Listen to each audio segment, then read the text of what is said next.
My name is Elena Rybakina, and I am 34 years old.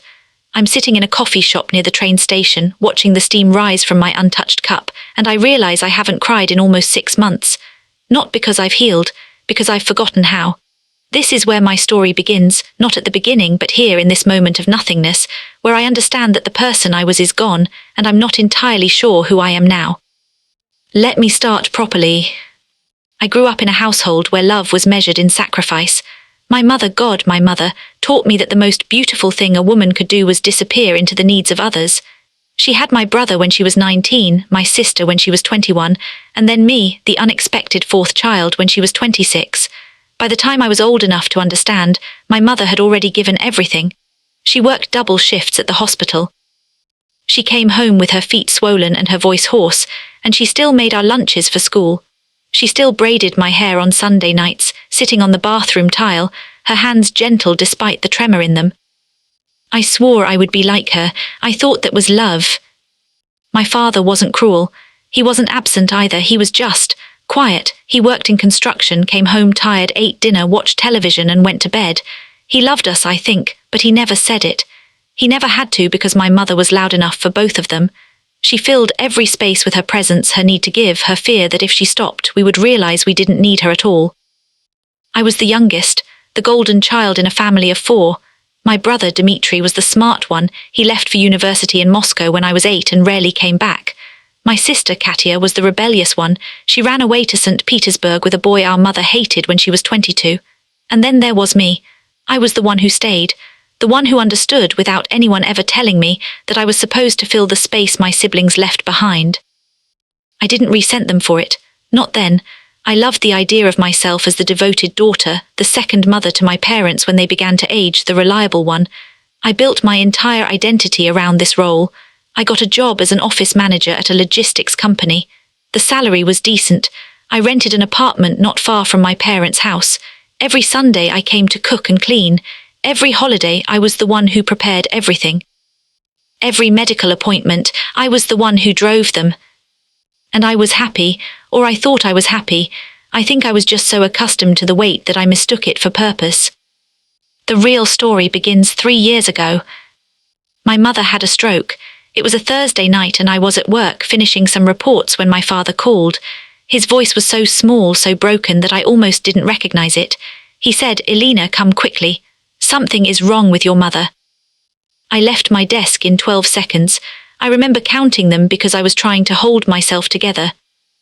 The hospital was bright and cold and exactly like the hospital where my mother had worked for 40 years, except now she was the patient. She survived the stroke, but it took something from her. Her right side weakened. Her speech became slurred. Her eyes, those eyes that had always been so fierce and present, went distant. She was still there, but she was drowning inside herself. And I became her everything. I moved into my parents' house. I became a nurse, a therapist, a daughter, a keeper of time. I left my job. I cashed out my savings. I bought medicine, equipment, supplies. I changed her clothes. I fed her when she couldn't feed herself. I talked to her for hours, even when she couldn't respond. I was performing the greatest act of love I knew how to perform. My brother called. He asked how she was. I told him. He sent flowers and a check, and then he returned to his life in Moscow, to his important job, to his new wife and his comfortable distance. He was sad, I'm sure, but he wasn't here. Katya came to visit for a week. She stayed in my childhood bedroom and walked around the house like a stranger. She tried to help with our mother, but it was clear it exhausted her. She held our mother's hand and cried, and told me that I was so strong, so beautiful, so selfless. Then she went back to her life, to her boyfriend, to her small, warm, separate life. And I stayed. 2 years passed in this way. They felt like one long day and 10,000 days simultaneously. I became a different person, or I became more of the person I had always been. The margins had just expanded. My face changed. I lost weight. My hair, which I hadn't dyed in over a year, showed thick streaks of silver at the temples. My parents' house became my entire world. The rhythm of medicine and feeding and bathing and waiting, the hospital visits, the small victories, the day my mother said my name slowly, terribly, but with intention, the small defeats when she forgot me again, or when she looked at me like I was a nurse, not her daughter. And then, 6 months ago, in the middle of an ordinary Tuesday, I made a small decision that changed everything. I was sitting at the kitchen table, sorting through my parents' mail and bills the way I did every week. Most of it was junk or medical statements, but there was a letter from a lawyer's office. I opened it without thinking much about it. I had to keep track of everything anyway. It was about my parents' will. They had updated it. I skimmed the first part, the house, the savings, everything divided equally between me and Dimitri and Katia. Fair, I thought. My mother must have felt guilty that they had done so little. I continued reading, and then I found the specific bequest. To Elena, I leave an additional $50,000 in recognition of her devoted care. The amount is contingent on her agreement not to burden her siblings with our parents' ongoing care or expenses. I read it 3 times. The letter was dated 8 months ago. My mother had signed it after the stroke, when her right hand barely worked. My father's signature was below it, and then there was a note in the lawyer's handwriting. They specifically requested that you not be made aware of this bequest until after your mother's passing. We are only informing you now because you called our office requesting estate information. I didn't remember calling the lawyer. I had called so many people. But apparently I had called them, and apparently my parents had been so afraid that I would stop caring if I wasn't being paid for it, that they had literally put a price tag on my grief. I think that's when I stopped crying, or started, depending on how you look at it. I cried that night like I was purging something from my body. I cried until my father heard me from the other room and came out, confused and worried. I showed him the letter. He read it. And something crumbled in his face. "She wanted to make sure you wouldn't feel resentful," he said quietly. She thought if she didn't give you something concrete you would feel used. And this made it better. I heard myself laugh. It was a sound like broken glass. "I don't know," my father said. "I don't know, Elena." But that wasn't the darkest part, not yet. 3 weeks later my mother had another stroke. It was massive. She died in the ambulance on the way to the hospital. The doctors said it was fast. They said she probably didn't suffer. These are things people say, and they don't mean anything because death isn't fast if you're left behind. I held her hand in the hospital for 3 hours after she was gone. Her skin was still warm. I kept thinking that if I held on tight enough I could convince her to stay. That's not something they tell you about death, how physically impossible it is to accept, how your brain rejects the evidence your senses are giving you. The funeral planning fell to me naturally. The notification of family members fell to me. Dimitri flew in from Moscow looking sleek and sad and temporary. Katia arrived with her boyfriend looking guilty and overwhelmed. Both of them thanked me for taking care of everything. Both of them told me how much our mother had loved me. And I nodded and smiled, and did all the things I was supposed to do, while something inside me became very quiet and very still. After the funeral, they both left within 3 days. Dimitri had to get back to work. Katia had to get back to her life. They both hugged me and promised to help with my father, and I nodded, and we all knew they wouldn't, and we didn't talk about it. My father, devastated and suddenly aware of how much my mother had been doing to hold our family together, became even more withdrawn. He moved through the house like a ghost. He slept too much. He ate too little. And I, having just lost my mother and finding myself at the threshold of losing my father too, did what I had always done. I took care of him. I cooked, I cleaned, I made doctor's appointments, I managed his medications. I was supposed to grieve. I was supposed to fall apart. Instead, I became a manager of my father's sadness because that was easier than sitting with my own.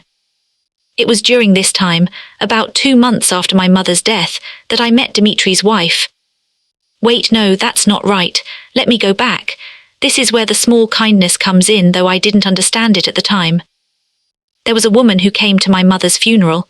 She was not family. She worked with my mother years ago before the stroke. She was older, maybe in her 60s, with grey hair and a gentle way of moving. I don't remember her from my childhood, but she found me after the service in the basement of the church where we were having coffee, and she handed me a small envelope. "Your mother saved my life," she said simply. "I was depressed, very depressed. I wanted to end things. Your mother saw it and she talked to me for hours. She didn't know what she was doing, maybe, but she saved me. I wanted you to know that so you understand that what she did mattered." And then she was gone. I opened the envelope later, alone in my car. There was a card with a handwritten note. "When you are at your lowest, remember that your suffering is not invisible. Someone sees you. Someone always sees you. Irina." I didn't think much about it then. I just put it in my pocket and went back to my father's house. but everything was changing, and I was beginning to see things I hadn't allowed myself to see before. 3 months after the funeral, Dimitri called. This was unusual. He typically only called on holidays or my birthday, briefly, cheerfully, like a commercial break in his actual life. "Elena," he said, and something in his voice was different. "I need to tell you something. Mom told me before she died. It was months before, actually, when you were at a doctor's appointment with Dad. She called me and said she was worried about you." "What do you mean, worried?"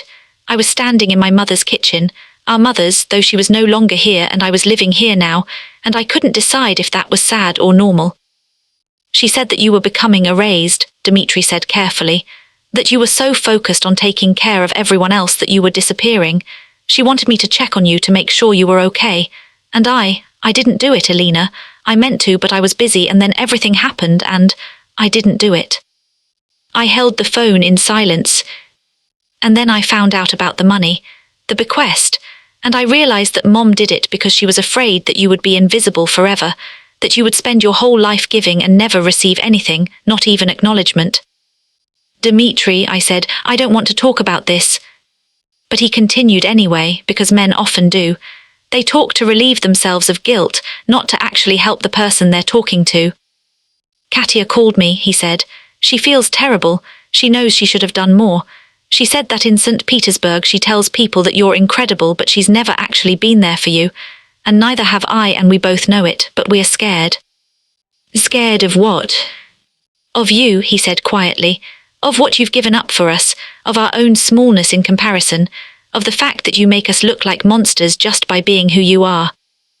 I hung up, just ended the call. I didn't yell, I didn't cry. I simply pressed the button and cut him off. And that's when the real breakdown began. It wasn't dramatic. There was no screaming, no destroying things, no theatrical collapse. It was much quieter than that. It was the slow realization that I had built my entire identity on the belief that my worth was measured in my usefulness, and now that my mother was dead and my father was slipping further away, I had become useless. And if I was useless, then I was nothing. I stopped going out. I stayed in the house, my parents' house, which was becoming my house, though I still thought of it as theirs. I got up, I took care of my father, I made dinner, I existed in the space my mother had occupied. But something in me went dark and quiet. I didn't shower for a week. My hair became greasy. I found myself staring at walls for hours, not thinking about anything, just absent. I would forget I had made tea until I found the cold cup hours later. I would start a task and find myself paralyzed halfway through, unable to remember what I had been doing or why it mattered. My father, in his grief, didn't notice, or he noticed but didn't have the energy to address it. He was drowning in his own way. And then one day, I think it was a Saturday, maybe a Wednesday, I can't remember, there was a knock on the door. It was Irina, the woman from the funeral, the one who had given me the card about being seen. I looked at her from behind the door, not opening it fully, aware of how I must look, unwashed in clothes that might have been pajamas, my hair coming loose from a braid that I had put in 4 days ago. "May I come in?" she asked, not as a question but as a statement of intention. I opened the door. She came into the house and began to move around it like she had a right to be there. She opened the windows. She found the kitchen and started making tea. She sat across from me at the table and looked at me for a long time without speaking. "Your mother talked about you constantly," Irina said finally. "Not just that you helped her. She talked about how afraid she was that she had trapped you, that she had taught you to measure yourself by what you gave, not by who you were. She was heartbroken about it." I wanted to ask her why she was here, why she cared, what she wanted from me, but I didn't have the energy for conversation. "I come to visit your father once a week now," Irina continued. "He doesn't talk much, but I sit with him, I make sure he eats, and I'm here now because he called me and said he was worried about you, so here I am." "You don't know me," I said. "No," she agreed, "but your mother did, and what she knew was that you were drowning in goodness and it was killing you." Something shifted then, not fixed, but shifted. Irina didn't leave. She came back the next day and the day after that. She wasn't a nurse or a therapist, she was just present. She didn't try to fix me. She didn't tell me what I was going through was normal or that it would get better. She just sat in the living room and read, and sometimes she would talk and sometimes she wouldn't. She made sure my father had someone to have breakfast with. She made sure I showered. She didn't ask permission for any of this. One day, about 3 weeks after she started coming, I was watching her fold laundry, my mother's clothes mostly, that I had never had the energy to deal with, and I asked her, "Why are you doing this?" "Because someone did it for me," she said, "a long time ago when I was where you are now, and they never got anything in return for it. Not gratitude, not money, not recognition. They just did it because I was worth saving." Was I worth saving? I asked, and I sounded small and broken. "You were always worth saving," Irina said. "You just didn't know you were sinking." And then I cried, really cried, not the desperate, gasping sobs of grief, but the kind of crying that comes when you finally let yourself be seen. I cried while Irina held my hand. I cried for my mother, who had been afraid to die because she was worried I would disappear without her. I cried for my siblings, who loved me from a distance that felt like rejection. I cried for my father, who was losing his wife and didn't know how to help his daughter, because nobody had ever taught him that love could be expressed in words. And I cried for myself, for the 21-year-old girl who had promised to be strong, and for the 34-year-old woman who had realized that strength had become indistinguishable from erasure. After that day, something shifted again, not magically, but genuinely. I started going to see a therapist. I started reading books that I wanted to read, not books about caregiving or health management. I started cooking meals that I wanted to eat, not just food that would sustain my father. Slowly, carefully, like a person learning to walk again, I started to rebuild myself as a separate entity from my family. And then something happened that changed how I understood everything that had come before. I was going through the boxes of my mother's things, the ones we had meant to sort through months ago, and I found a journal. It was from the last year of her life when her right hand barely worked. The handwriting was shaky and painful to read, but it was there. Whole paragraphs about her fear that she had consumed me, about her guilt that she had shown me from the earliest age that a woman's value was in her sacrifice. One entry, dated a week before her final stroke, read, "I keep thinking about the day I told Elena she was going to be strong for our family. She was 8 years old. She was wearing that blue coat with the blue gloves that didn't match. And I remember thinking, I am putting the weight of the world on a child and I am calling it love. Even then I knew it was wrong, but I was drowning and she was the one I could hold on to." I sat on the floor of my parents' bedroom and held that journal and felt something in me break open again. But it was different this time. It wasn't the breaking of a person being destroyed. It was the breaking of a person being released. Because I understood then that my mother hadn't done this to me out of cruelty. She had done it because she had been a drowning woman and I had been the only life raft within reach. That didn't make it okay, but it made it human. I made a decision that day. I told Dmitri and Katya that I was putting the house on the market, that I was using some of the money my mother had left me to hire a care coordinator for my father, that I was moving to the city, that they could contribute financially to our father's care, or they didn't have to, but they had to choose. No more silence, no more invisible labor that was supposed to be interpreted as love. Dmitri fought me on it. He said I was being dramatic, that this was just grief talking, that my place was with our father. I think he was afraid that if I left, the family would finally scatter completely, and he would have to face his own role in letting it happen. Katya surprisingly didn't fight me. She called me and apologized for years of absence, for expecting me to hold everything together, for making my love into a burden. She started coming home more. She started helping financially. She started being a daughter instead of a visitor. And I moved to the city. I got an apartment near the coffee shop where my story began. I got a job at a non-profit that helps families navigate healthcare systems, because at least my suffering had taught me something useful about navigating impossible situations. I went to therapy. I made friends. I learned to be a person, not a function. My father was okay, not happy but stable. He had Irina who still visited every week and he had hired care workers during the day. He and I had dinner once a week, and it was sometimes awkward, but it was honest. 6 months after I moved, I was at this coffee shop near the train station, the one where I started this story, when a man sat down across from me. I didn't know him, so I looked up confused. "Elena," he said. His face was familiar, but I couldn't place it. "Yes, I'm Dmitri's colleague from Moscow. I was at your mother's funeral, but you probably don't remember. You were. You seemed very far away that day." I nodded slowly, still confused. "I'm telling you this because Dmitri talked about you once." The man continued. He said something that stuck with me. He said, "My sister sacrificed everything for our family, and I'm not sure we ever understood what we were taking from her."